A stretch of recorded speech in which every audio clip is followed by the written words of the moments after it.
Assalamualaikum sahabat semuanya, kembali lagi di channel Lanatub. Semoga selalu dalam keadaan sehat, terutama kesehatan berpikir. Ketum Perkumpulan Honorer K2 Indonesia Sahiruddin Anto menilai pemerintah tidak punya komitmen kuat untuk menyelesaikan persoalan tenaga non-ASN. Sampai saat ini belum kelihatan tanda-tanda pemerintah punya niat tulus menyelesaikan masalah tenaga non-ASN terutama honorer K2. Kami meragukan komitmen pemerintah menuntaskan honorer sebagaimana amanat UU Nomor 5 Tahun 2014 tentang Aparatur Sipil Negara, ASN, kata Udin sapaan akrabnya honorer K2 tenaga teknis ini kepada jpnn.com pada Rabu 5 Maret. Sesuai UU No. 5 2014, diketahui ASN itu ada dua, yaitu PNS dan PPPK. Sampai saat ini jumlah honorer mencapai 2 juta lebih sehingga sampai kapanpun negara tidak akan mampu menyelesaikan dalam kurun waktu 5 tahun terhitung mulai 2023. Menurut Udin, penyebabnya karena nomenklatur yang mengatur tentang jabatan sangat mengikat. Kemudian negara tidak akan membuka peluang lebih untuk menyelesaikan honorer. Sebagai bahan pertimbangan, kata Udin, honorer yang bekerja di instansi pemerintah pusat maupun daerah mempunyai latar belakang berbeda-beda, baik dari kualifikasi kompetensinya maupun bidang jabatannya.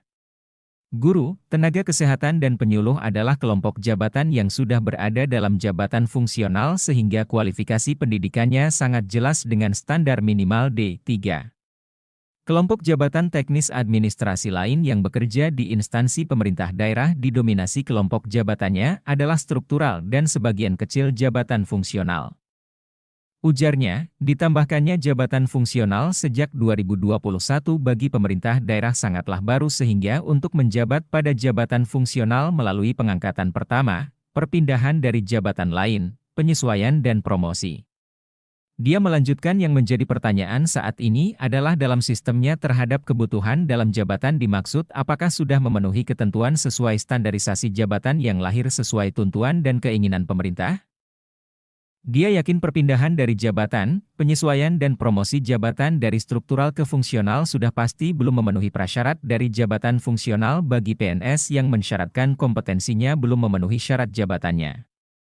Lalu mengapa pemerintah tidak memberikan kebijakan pada prasyarat kompetensi untuk pengangkatan pertama dalam jabatan fungsional?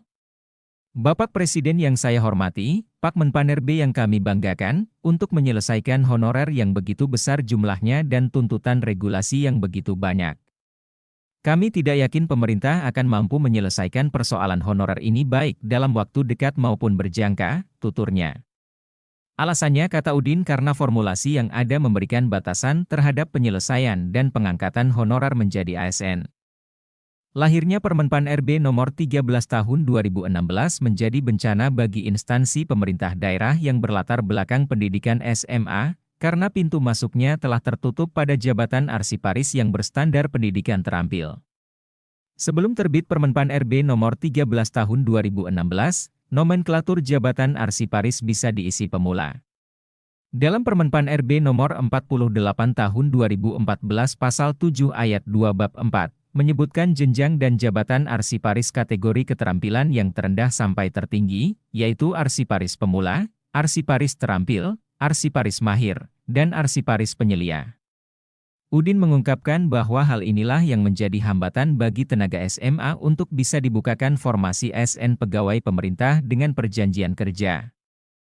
Sementara itu honorer pada instansi pemerintah daerah hampir 80% pendidikan SMA. Oleh karena itu PHK2I memohon kepada Presiden Joko Widodo agar memberikan keadilan khususnya kepada honorer tenaga teknis administrasi yang sudah mengabdi sejak 5-20 tahun agar diakomodasi menjadi ASN melalui surat keputusan pejabat pembina kepegawaian.